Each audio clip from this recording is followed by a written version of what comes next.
사도행전 2장 42절로 47절까지. 사도행전 2장 42절로 47절까지 우리 한 목소리로 봉독하도록 하겠습니다. 그들이 사도의 가르침을 받아 서로 교제하고 떡을 떼며 오로지 기도하기를 사람마다 두려워하는데 사도들도 말미암아 기사와 표적이 많다. 믿는 사람이 다 함께 있어 모든 물건을 서로 통용하고 또 재산과 소유를 다 각 사람의 필요를 따라 나누어주며 날마다 마음을 같이하여 성전에 모이는 있고 집에서 떡을 떼며 기쁨과 순전한 마음으로 음식을 먹고 하나님을 찬미하며 또 온 백성에게 칭송을 받으니 주께서 구원받는 사람을 날마다 더하게 하시니라. 아멘. 아멘. 오늘 하나님의 나라에서는 어떻게 사는가? 하우 문제. 지난 시간 말씀을 되새김질 하시면서 하나님 나라가 what 무엇인가? where 어디에 있는가? 이랬다면 오늘은 하우 문제를 다루시겠습니다. 잘 경청하셔서 계시의 확대가 있기를 바랍니다. 우리 최 전사님.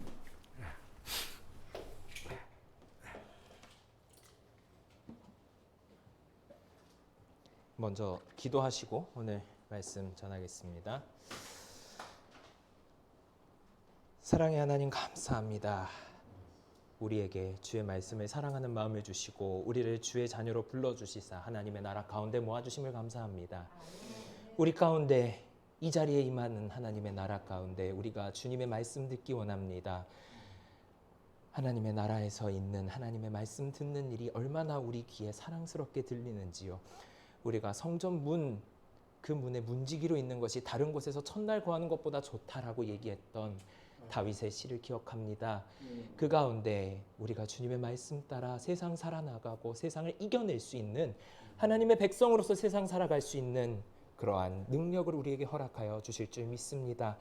이 시간 가운데 주여 말씀하여 주시고 우리의 귀를 열어주시고 우리의 마음 열어주셔서 성령님께서 우리의 귀에 밝히 들려주시고 우리의 눈에 밝히 보여주시는 그것 가운데 우리가 세상을 살아나갈 수 있도록 이겨낼 수 있도록 주여 힘주시기 원합니다. 오늘의 말씀 가운데 함께하여 주시옵소서. 예수님의 이름으로 기도드립니다. 아멘. 네, 오늘 말씀은 하나님의 나라에서 어떻게 사나 이것 가지고 조금 이야기를 나눠볼까 합니다. 우리가 지지난주 설교죠. 제가 지지난주 했으니까 하나님의 나라가 어디에 있는가, 하나님의 나라는 무엇인가에 대해서 좀 얘기를 해봤습니다. 혹시 잊으셨을까 봐 요약을 좀 드립니다. 첫 번째, 하나님 나라, 이게 내세의 얘기가 아니에요. 우리 죽은 뒤에 가는 게 아닙니다. 그것만 의미하는 게 아니에요. 죽은 뒤에도 가죠.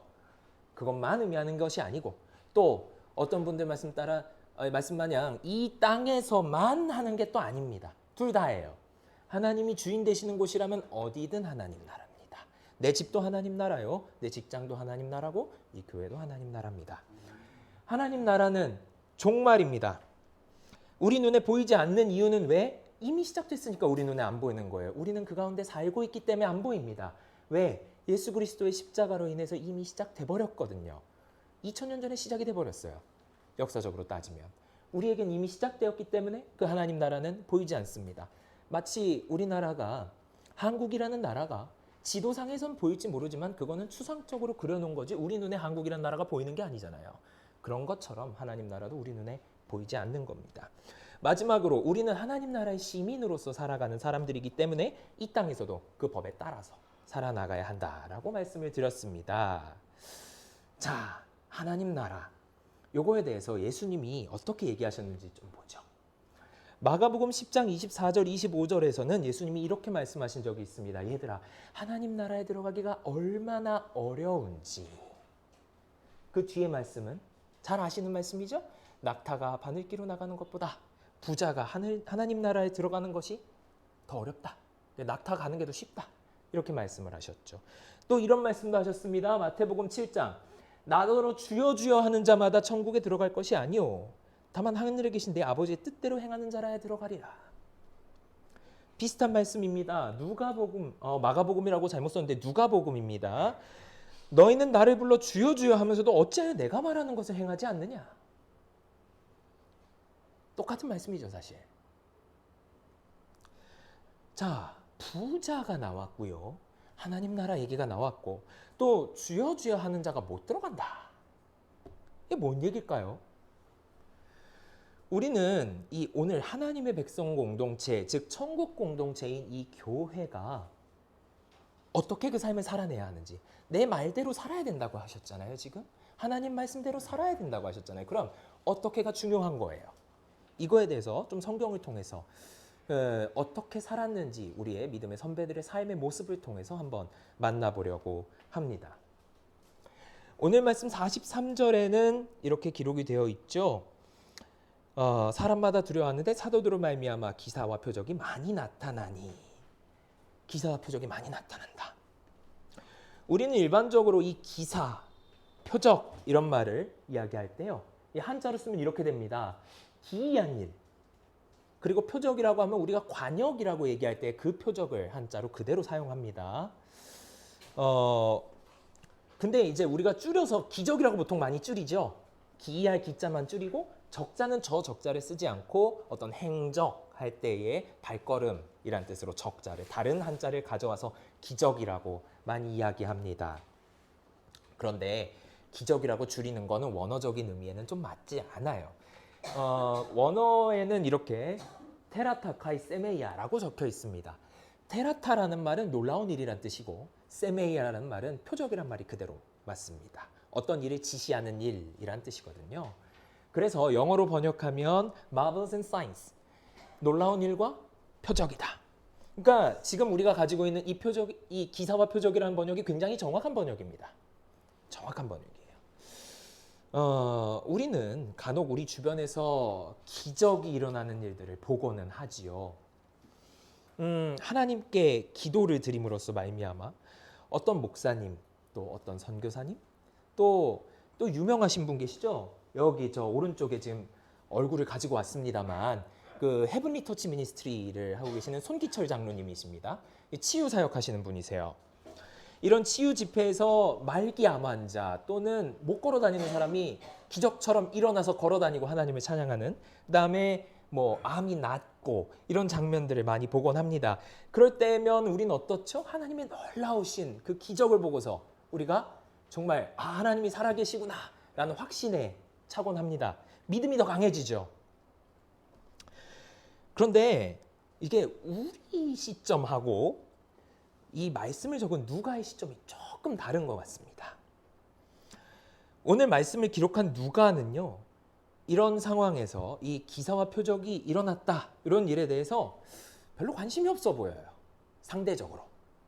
왜 많이 적고 싶을 거 아니에요. 누가 일어났고 뭐 어떤 사람의 병이 고쳐졌고 이런 일이 많이, 우리 같으면 이런 거 많이 적을 것 같아요. 저 같아도 많이 적겠어요. 그런데 누가는요 별로 안 적습니다. 우리 43절 이렇게 적어놓고 달랑 끝이에요. 사람마다 두려워하는데 사도들로 말미암아 기사와 표적이 많이 일어났다. 끝. 딱 여기서 자르고 있습니다. 여기서 이 누가 뭐 단순히 표적이 많이 일어났다고만 하고 어떤 사람이 했는지, 누가 이 기적을 받았는지 여기에 대해서도 전혀 안 적어놔요. 누가가. 그리고 누가는 이걸 누가 했는지도 별로 신경을 안 씁니다. 꼭 말장난한 것 같지만 어떤 사람이 이 기적을 행했는가에 대해서도 별로 신경을 안 써요. 그냥 사도들로 말미암아라고 표현하고 있습니다. 그런데 사도들로 말미암아라는 표현은 조금 오해를 불러일으키기 쉬운 표현이에요. 왜냐하면 이 말미암다라는 표현은 우리말로 누구 때문에라는 뜻을 가지고 있잖아요. 그죠? 누구 때문에, 사도들 때문에. 마치 사도들이 한 것처럼 우리말은 번역이 되어 있지만 원어적으로 봤을 때는 사도들을 통해서라고만 번역하고 이렇게만 쓰고 있어요. 사도들을 통해서 기사와 표적이 많이 일어났다. 그러면 사도들은 이 일을 했다기보단 그냥 통로로 쓰였다라는 거죠.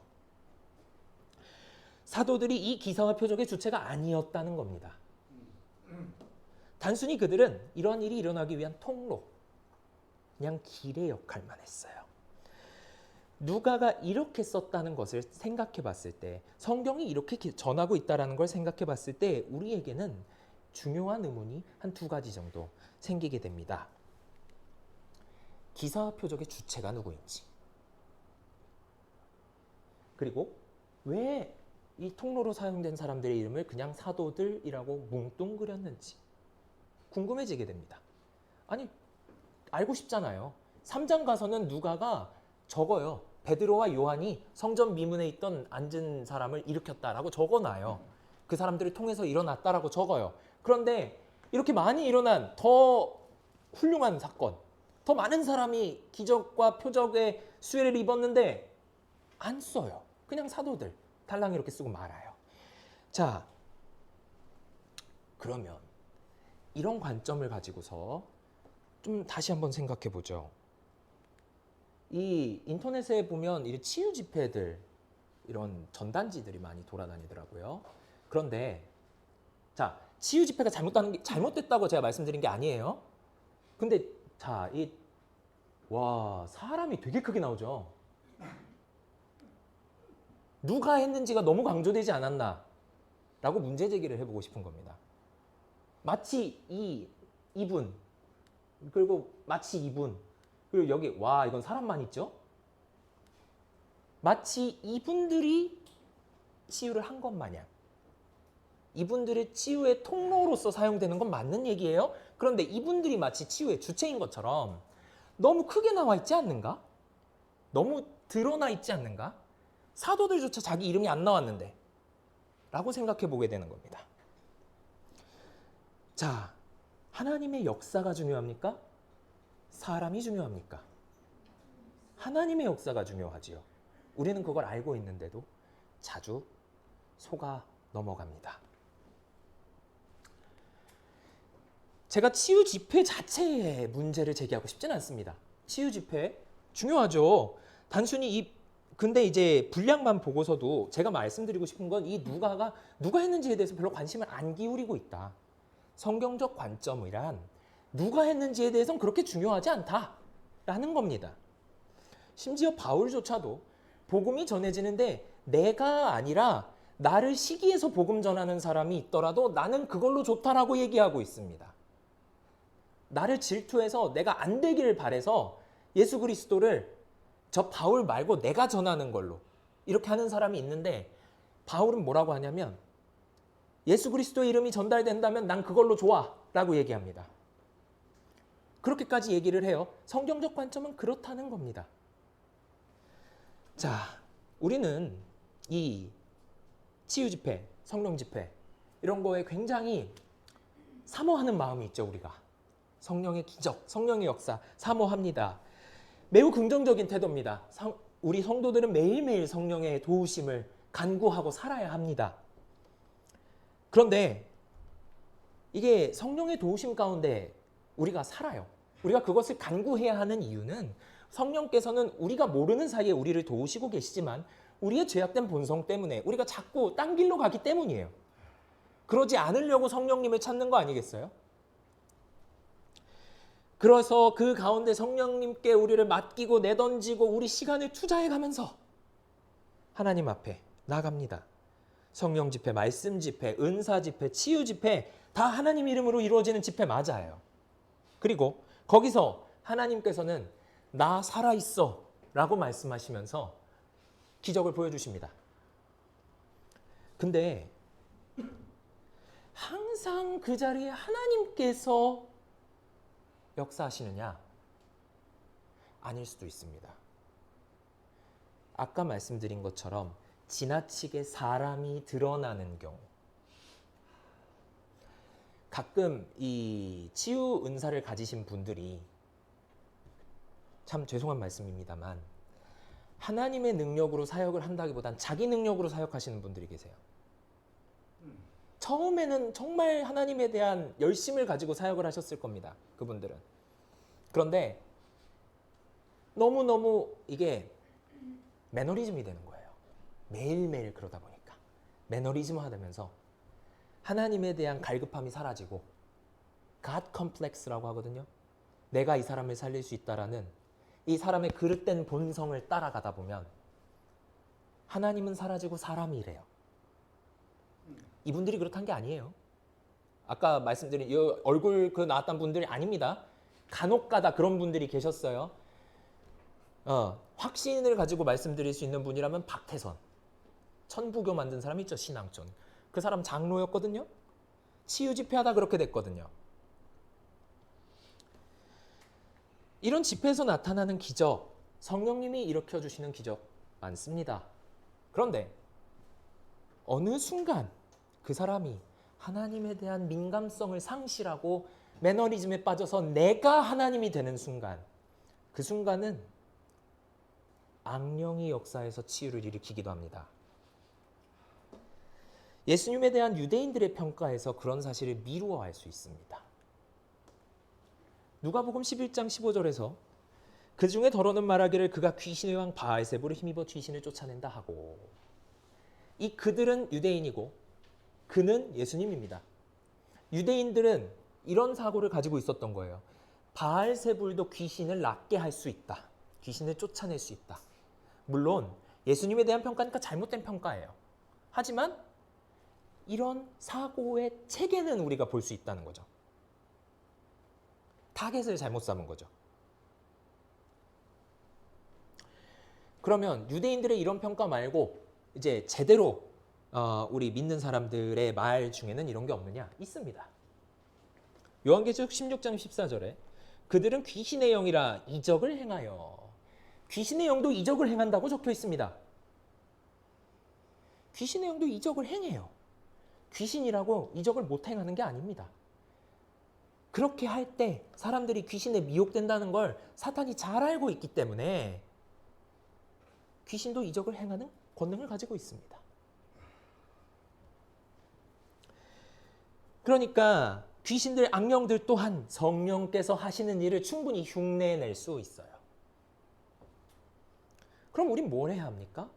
분별을 해야겠죠. 이 사람이 하나님의 말씀을 가지고 하나님을 드러내면서 사역을 하는지 아니면 자기가 드러나면서 사역을 하는지, 이 두 가지를 가지고 분리할 수 있지 않을까요? 제가 송기철 장로님을 아까 얼굴을 드러내놨던 건 그분은 굉장히 좋은 방향으로 사역을 하고 계신다는 것을 그분의 인터뷰를 통해서 알 수 있었기 때문입니다. 그분은 자기가 이렇게 통해서, 집회를 통해서 일어나는 치유에 대해서 그분은 뭐라고 하시냐면 치유는 믿기라고 말씀을 하셨어요. 정확한 표현입니다. 왜? 치유를 통해서 하나님 나라가 드러나는 게 본질이지 치유가 본질이 아니라는 말씀을 치유는 믿기라고 표현을 하셨더라고요. 네, 성경적이고 정확한 발언입니다. 저는 그분의 사역에서는 아직은 문제 삼고 싶은 부분이 아무것도 없습니다. 하나님께서 일하고 계시는 걸 가능성이 높아요. 그분이 이제 신학적인 것만 이렇게 대충 해갖고 말씀을 하셨다면 또 다르지만 일단 드러나는 말로는 그렇게 평가하고 싶습니다. 간혹 또 우리는 성령께서 하시는 수많은 일들 중에 이제 믿는 사람들이 가지고 있는 좀 편협한 생각인데, 치유나 방언을 으뜸으로 치는 경향이 있습니다. 성령님이 하시는 모든 일들 중에 치유나 방언이 제일이라고 생각하는 거예요. 아마도 이게 왜 그럴까 생각해 보니까 우리 눈에 잘 보여서 그런 것 같아요. 잘 보여서. 하지만 누가는요, 오늘 본문뿐 아니라 다른 곳에서 치유에 대한 그의 명확한 관점을 제시합니다. 같이 한번 읽어볼까요? 그 이름을 믿음으로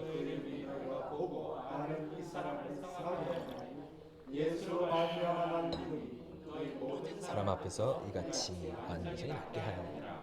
아멘. 사도 베드로와 요한이 성전 미문에 앉아있던 병자를 일으켜 세우고 난 다음에 한 말입니다. 왜 나았다고요? 예수로 말미암아 난 믿음이. 믿음 때문에 나았다. 그러면 누가의 관점은 치유가 먼저입니까? 믿음이 먼저입니까? 믿음이 먼저죠. 믿음은 성령 없이는 이루어지지 않는 일이므로 치유가 먼저가 아니라, 으뜸이 아니라 믿음을 주시는 게 성령님의 가장 으뜸 되시는 사역이라고 누가는 보고 있다고 할 수 있겠죠. 따라서 우리는 여러 집회에서 일어나는 이런 치유, 예언, 방언 이런 기적들에 대해서 다시 한번 생각해 봐야 하겠습니다. 이런 일들은 사람이 하는 일이 아니라는 점에서 성령님의 역사입니다. 뭐 방언은 따라할 수도 있다고는 하지만 그거는 따라한다고 되는 게 아니에요. 방언을 따라해서 하는 사람하고요, 성령님이 주셔서 방언하는 사람하고는 옆에서 기도 듣다 보면은 달라요. 충분히 이거를 알 수가 있습니다. 하나님이 그 정도 분별하는 능력을 우리에게 주시거든요, 성령께서. 그리고 이 성령의 역사들은 하나님 나라가 이미 시작됐다는 우리의 전제하에서 종말론적인 하나님의 나라의 표징입니다. 하나님의 나라의 증거예요. 왜 치유가 일어납니까? 왜일까요? 하나님의 나라에서는 병듦도 약함도 죽음도 없기 때문입니다. 계시록 말씀입니다. 모든 눈물을 그들의 눈에서 닦아주시니 다시는 사망이 없고 애통하는 것이나 곡하는 것이나 아픈 것이 다시 있지 아니하리니 이는 처음 것이 다 지나갔음이로라. 새 예루살렘에 관한 말씀입니다. 새 예루살렘은 하나님의 나라죠. 하나님의 나라가 먼저 이루어졌으니까 하나님의 나라가 이루어졌다는 건 이러한 것이 우리 삶에 들어왔다라는 이야기가 되죠. 치유가 일어났다. 아픔이 없으니까요. 그 나라에는. 그 사람을 통해서 먼저 보여주시는 겁니다. 하나님의 나라에서는 얘들아, 하나님의 나라에서는 이런 건 없어 라는 걸 보여주시는 겁니다. 그 사람의 나음을 통해서요. 자, 그럼 방언은 왜 주어질까요? 하나님이 지금까지는 우리의 말을 통해서, 지금 제가 이렇게 얘기하는 것도 우리가 알아듣는 말을 통해서 성령님께서 우리에게 말씀을 전해주시는 일종의 성육신의 사건이거든요. 하나님의 말을 인간의 말로 번역해 준 거니까. 그런데 하나님의 나라 시민들은요, 성령의 능력으로 하나님과 같이 끌어올려져서 이거를 이제 승기한다고 예전에 목사님께서 말씀하셨었어요. 하나님과 같은 레벨로, 하나님보다 하나 낮은 레벨로 끌어올려져서 하나님과 교통하는, 이 세상 것 아닌 새로운 언어가 필요하기 때문입니다. 그것의 단편이 드러나는 게 고린도후서예요. 바울은 고린도서 12장에서 자기가 3층 셋째 하늘, 그러니까 하나님이 계신 그 천국에 갔을 때의 일을 남 얘기하듯 간증합니다. 거기서 말로 표현할 수 없는 말을 들었으니 사람이 가히 이르지 못할 말이다 라고 표현을 해요. 이 얘기는 뭡니까? 하늘에서 쓰는 다른 말이 있더라는 겁니다. 그 새로운 나라의 표징이 천국 시민들에게 방언이라는 형태로 주어지는 겁니다. 사람이 말할 수 없는 말입니다. 이러면 우리는 방언과 치유 등등에 대해서 하나님의 나라 방식으로 어떻게 해석해야 하는지 조금 감을 잡으실 수 있을 거라 생각합니다. 예언 같은 경우는 다른 기회에 말씀을 드릴 수 있을 거라 생각하는데, 짧게만 말씀을 드리면 성경에서 말씀하시는 예언의 은사는 미리 있을 일을, 앞의 일을 보고 예언하는 게 아니에요. 다릅니다. 그것은 예언의 은사가 아니에요. 예언의 은사란 하나님의 말씀을 해석해서 내가 알아듣는 능력. 우리가 예언자를 대언자라고 말을 바꿔 부르죠? 대언이란 말은 뭡니까? 하나님의 말씀을 받는 걸 이야기하죠?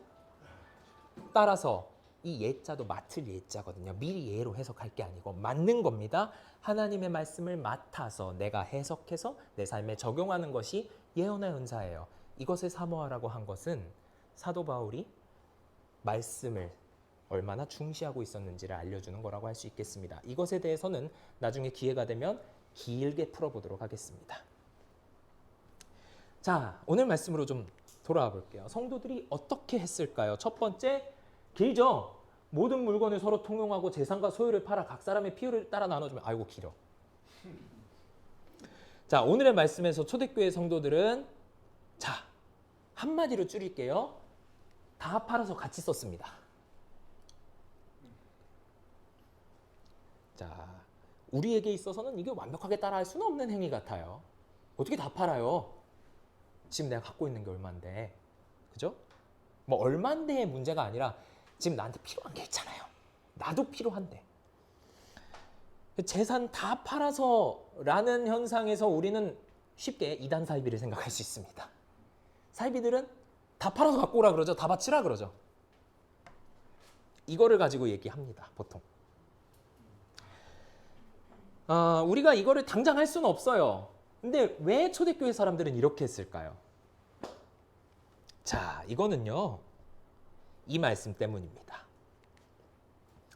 같이 한번 읽어볼까요? 내가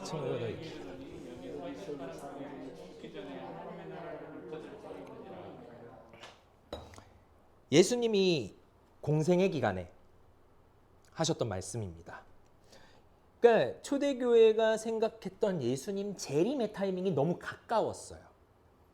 이 말씀을 문자적으로 믿으면요. 예수님이 돌아가신 시점이 기원 후 30년경이니까 그때 태어난 사람이 있다고 칩시다. 사람의 수명이 길게 잡아 100년 있다고 칩시다. 그럼 130년에는 재림이 있어야 됐어요. 그런데 아직 재림이 오지 않았죠. 그러니까 예수님이 이러고 가신 거예요. 영어 속어입니다. BRB, be right back. 나 금방 올게. 나 금방 올게. 라고 하고 가셨어요. 근데 그 금방이 2000년이 됐네요. 자, 이거를 조금 어려운 말로 지연된 종말이라고 이야기합니다. 종말이 지연됐어요. 딜레이 됐어요. 우리는 사실 이런 종말의 지연된 상황 가운데 살고 있습니다. 이런 상황이죠. 그러니까 십자가와 부활이 있고 종말 금방 올게 했는데 종말이 지금 하고 계속 미뤄지고 있어요. 이런 상황 가운데 우리는 지금 요 안에 살고 있는 거죠.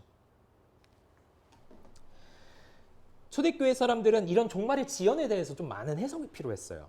이것에 대해서는 다른 말씀을 가지고 좀 말씀을 드려야 할 것 같고, 종말이 이미 시작됐다는 사실은 그렇지만 우리가 지난 시간에 나누었습니다. 종말은 이미 예수 그리스도의 십자가를 통해서 그 서막이 열렸다. 본문으로 돌아오죠. 오늘 말씀에서 성도들은 자신의 모든 것을 팔아서 나눠 가집니다. 왜? 라고 말씀드렸죠? 금방 오실 거니까. 예수님 금방 오시니까. 그러니까 이제 다미 성교회 생각해 보면 조금 쉽게 이해가 가능하시죠? 휴거가 금방 오니까, 그러니까 휴거 된다고 생각해 보세요. 뭐 휴거는 우리 성경적이지도 않지만, 자, 곧 종말이 와요. 1년 뒤에 온대요. 돈 많이 필요한가요? 다 파는 게 낫지 않아요? 그렇죠? 이렇게 생각했던 거죠. 물론 이제 금방 온다고 하셨기 때문에 예수님이. 이런 일이 그러니까 흔히 발생하는 일은 아니라는 겁니다. 경제학자이자 과학적 사회주의의 창시자 칼 마르크스는 이런 초대교회의 정신을 공상적 사회주의다라고 비판한 바 있습니다. 공상이다. 이거는 아이디어란 거야. 너무 이상적이야. 이거는 이제 마르크스가 가지고 있던 세계관 자체가 어떤 성령의 역사, 인간의 인류의 이런 것들을 일단은 부정하고 보는 유물론에 기반하고 있기 때문에 그렇겠죠. 근데 문제는 뭐냐면요. 우리가 마르크스라고 하면은 좀 일단 좋지 않게 생각을 하고, 공산주의라고 하면 일단 경계하고, 조금 지나친 표현입니다만 좀 거부 반응을 일으키면서도 우리가 그 사람의 사고방식대로 세상을 보고 있지 않는가 하는 생각이 듭니다. 유물론적으로 세상을 보고 있지 않느냐. 우리 속담에 요런 게 있죠. 이 어떤 식당에 사훈이에요. 곳간에서 인심난다. 우리 속담이잖아요. 그죠? 이게 뭔 뜻이죠? 내가 가진 게 많아야 남도 돕지. 이런 뜻이죠? 아니, 가진 것도 없고 지 앞가림도 못하는데 무슨 남을 도와? 이런 비아냥의 근원이 되기도 합니다. 자, 그런데 이 속담 가지고 좀 생각을 해보죠. 우린 이거를 가지고 좀 많이 살아가는 것 같아요. 자, 곳간이 비면, 일단 내 곳간이 비면 어떻게 하죠? 일단 곳간부터 채워야 되죠. 나 먹을 거 채우죠.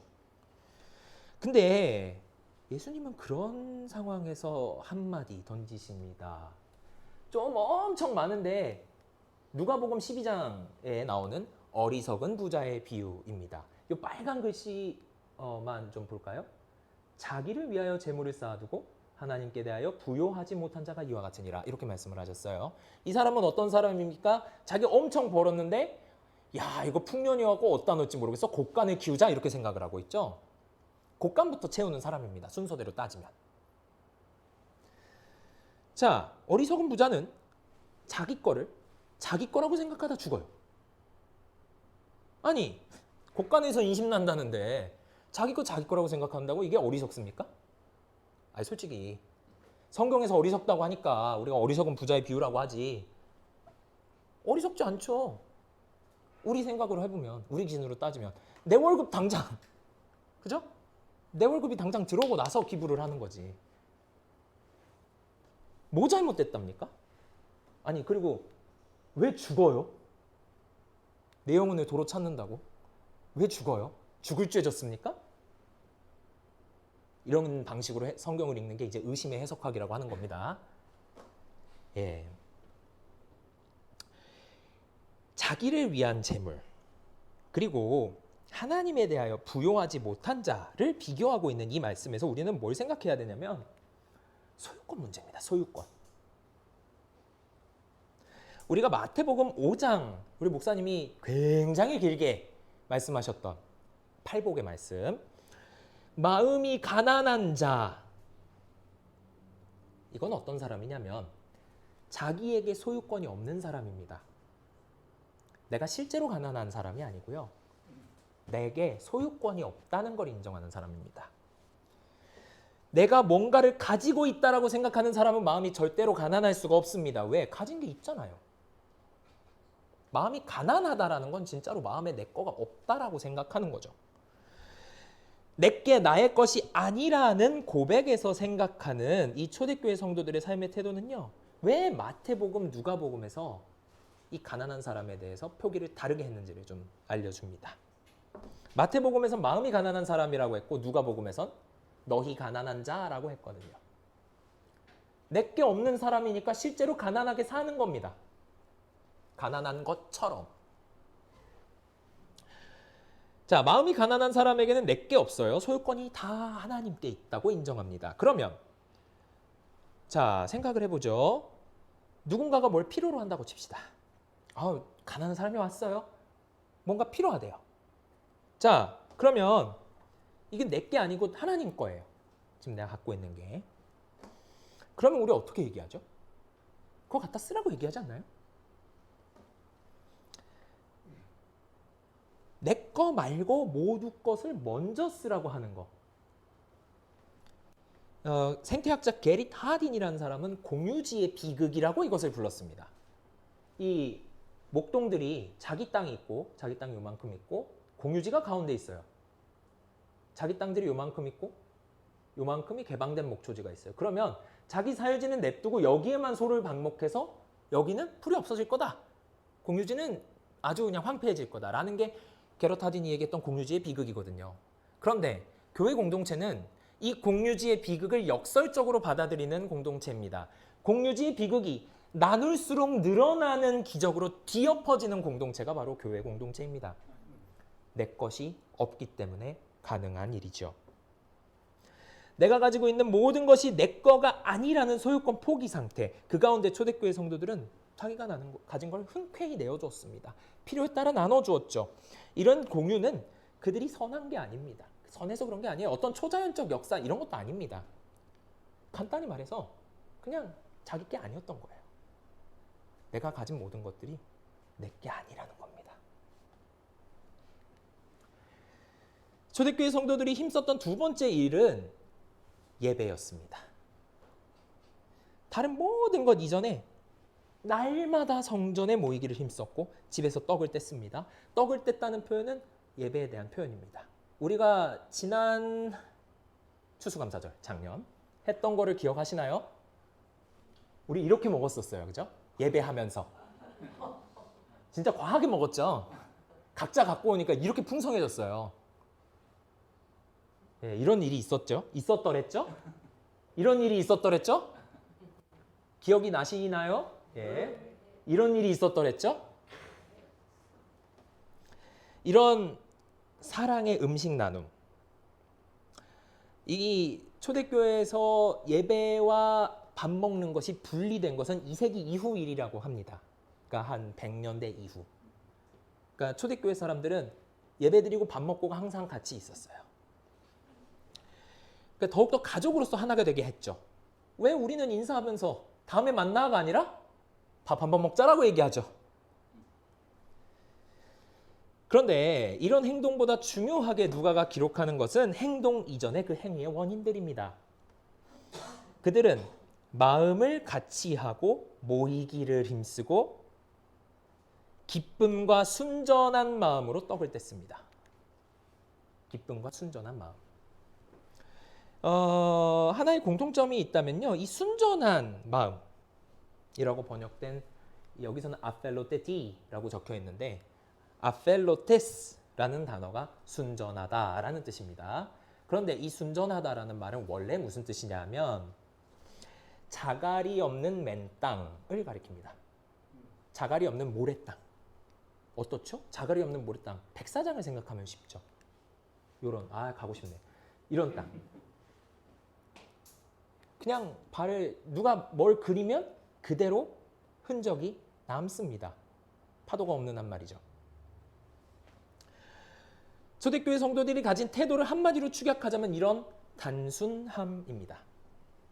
어떤 복잡한 차원, 어떤 계산을 요구하지 않는 신앙, 성령의 인도를 확신하는 것 역시 다른 모든 것 생각하지 않고 성령께서 주시는 조명, 그저 아멘으로 믿고서 그대로 행하는 것, 믿는 대로 행하는 것, 그것이 이 단순한 마음이라고 할 수 있을 것입니다. 결과입니다. 주께서 구원받는 사람을 날마다 더하게 하시니라. 한국 그리스도인들이 교회를 평가하는 관점 중에 하나는 성도가 몇 명이래입니다. 교회 등록 성도가 많으면 많을수록 그 교회가 성공한 거예요. 선교지에 대해서도 이렇게 평가합니다. 세례 몇 명 줬대? 선교사가 세례를 많이 못 주면 그 선교는 실패했다고 평가를 해요. 그리고서 어떻게 얘기를 하냐면 선교비를 깎겠다고 얘기합니다. 많은 교회들에서 일어나는 일이죠. 하지만 초대교회는 이런 신앙을 가지고 있었어요. 구원받는 사람이 늘어나는 건 하나님이 더해주시는 거다. 하나님이 더해주시는 거다. 이 사람들은 하나님을 찬미하는 공동체였고 온 백성에게 칭송받는 사람들이었습니다. 그리고 이 구원받는 자가 더해졌다는 사건은 예루살렘 교회에 단순히 등록 성도가 늘어났다는 의미가 아닙니다. 더 중요한 시선은 뭐냐면 안 적어놨네요. 자, 하늘나라의 영향권이 늘어난 것입니다. 하나님 백성이 늘어났으니까 하나님 나라의 영향권이 늘어난 거죠. 하나님을 왕으로 삼는 백성이 늘어났으니까 하나님이 왕으로 삼는 영역이 늘어났죠. 그러면 하나님 나라의 영향권이 더욱 늘어난 거 아니겠습니까? 교회는 왜 그러면 예배만 중심을 했을까요? 하나님을 찬미하는 부분에 왜 집중했을까요? 교회의 특성이 이렇기 때문입니다. 교회의 태생 자체가 예수 그리스도의 죽으심을 전하는 공동체이기 때문입니다. 성찬 본문이거든요. 떡을 먹으며 잔을 마실 때마다 전하는 것이다. 성찬을 나눌 때 아까 말씀드렸죠. 성찬은 예배랑 같다고 예배할 때마다 예수 그리스도의 죽음과 부활을 전하는 겁니다. 그것이 교회가 가지고 있는 사명이자 정체성이죠. 그러면 교회가 하나님 나라의 증인이라는 것, 이 정체성을 가지고 있다는 것, 그 구원받는 자가 날로 날로 늘어난다는 것은 이렇게 볼 수 있겠습니다. 자, 구원받는 사람이 늘어났다. 하나님 나라의 증인이 확장되었다. 그 얘기는 뭐냐? 예루살렘과 온 유대와 사마리아와 땅끝까지 이르러 하나님 나라가 확장되고 있다. 점차 하나님 나라가 이 땅에 임하고 있는 겁니다. 자, 좀 결론을 내보죠. 정리하면 이렇습니다. 초대교회 성도들은 이 오른쪽의 그림은 초대교회 성도들의 성찬을 그린 기록화입니다. 2세기경 그려졌다고 하고요. 자, 자, 어떻게 얘기를 하냐? 나누는 것. 자신의 소유권을 포기하는 겁니다. 내 게 아니라 하나님 거라고 인식하기. 초대교회 성도들은 그랬기 때문에 내 걸 다 나눌 수 있었어요. 두 번째, 예배하는 거였습니다. 하나님의 인도에 따르는 겁니다.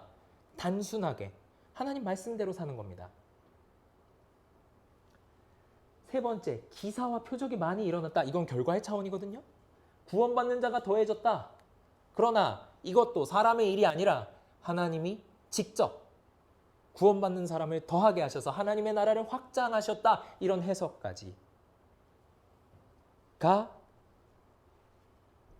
초대교회에게서 우리가 배울 수 있는 내용이라고 생각합니다. 그런데 이 모든 내용 우리가 스스로 할 수 없죠. 우리가 스스로 할 수가 없습니다. 어떻게 하겠어요? 우리가 어떻게 온전히 하나님의 법을 따라 삽니까? 매주 따라 산다고 하면서도 와서 또 안 됐습니다 하고 회개할 수밖에 없는 게 우리 믿는 자들입니다. 또 치고 참회하고 근데 잘못을 반복하고 또 반복하고. 왜요? 하나님의 말씀을 우리가 율법으로는 지킬 수가 없기 때문입니다. 에스겔서에 재밌는 말씀이 있어요. 또 내가 그들에게 선하지 못한 율례와 능히 지키지 못할 규례를 주었고.